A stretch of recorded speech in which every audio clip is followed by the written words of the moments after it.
This was the Fundao Dam, as it existed on November 5, 2015. The purpose of the dam was to store sand tailings and slimes, which are the waste byproducts of the iron ore mining process. This was Dike 1 on November 5, 2015. Dike 1, along with the natural sides of the river valley, acted to enclose the area for tailing storage. Each side of the river valley helped to enclose the area and is called an abutment. This is the right abutment, and this is the left abutment. The design of the dam called for sands and slimes to be separate from each other. The dam's design called for sand tailings to be stored in the Dike 1 reservoir. Sand tailings are a mixture of sand-sized particles, hence the name. Water can generally pass through and drain from the sands. The dam's design called for a second dike, Dike 2, which was upstream from Dike 1 to retain slimes. Slimes, unlike sands, are more like clay. They are soft and compressible, and unlike sands, slimes do not drain well. Instead, slimes are more likely to impede the drainage process. The Dike 2 starter dam cannot be seen here because, as called for in the design, tailings were built up on top of it, and as of November 5, 2015, it was no longer visible.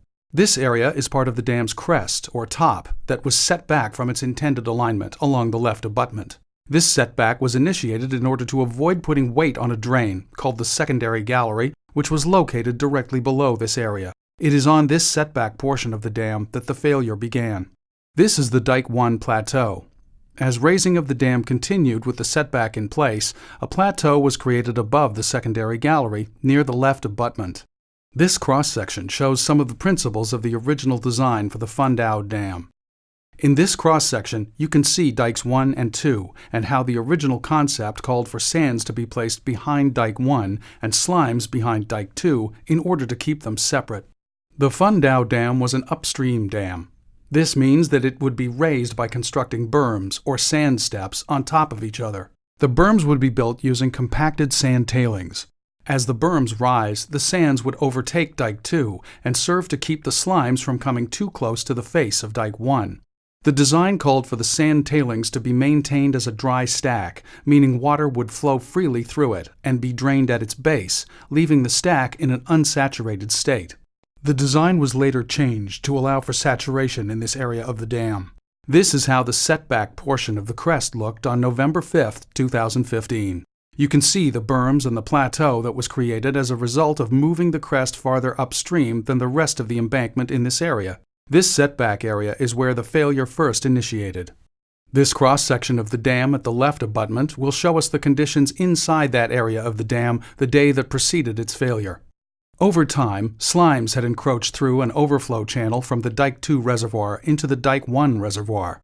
As the dam was raised at the setback, it was built on top of layers of sands and slimes. The saturation of the dam in this area also increased, as illustrated by the blue line which represents the water table. As the dam at the left abutment continued to be raised along the setback, the added sands used to construct the berms placed weight on the sands and the layers of slimes below. That pressure increased as the setback was further raised. The pressure from adding weight to the sands and slimes under the setback also caused the slimes to be squeezed forward, like toothpaste being squeezed from a tube. This squeezing is referred to as lateral extrusion. The movement of the slimes forward was unobservable to the naked eye. The sands in the dam were also relatively loose, uncompacted, and saturated. Sands under these conditions are susceptible to liquefaction. Liquefaction occurs when the strength of sands is so low that they can readily flow, or, in other words, behave as a liquid. The sands also had contractive properties, meaning that when they were saturated and placed under stress, such as additional weight, or stress was removed, such as when the slimes underneath the sands moved, the sands would tend to take up less space and could abruptly collapse. This video was taken from lab tests of the sands used to build Fundao that were done by the experts. The container is filled with saturated sands from Fundao. The yellow circle with the black ring is slowly removing the stress from the sands, the same way that stress was removed from the sands at Fundao, as the slimes underneath were squeezed forward. Watch carefully. Notice that abruptly and without any observable indicators, the sands collapse.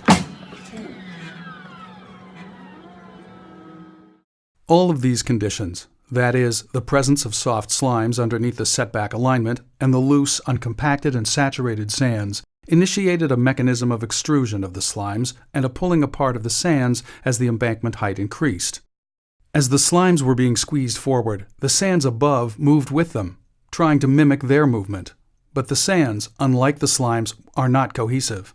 As a result, the sands, which were saturated, lost cohesiveness and collapsed, which resulted in the flow slide.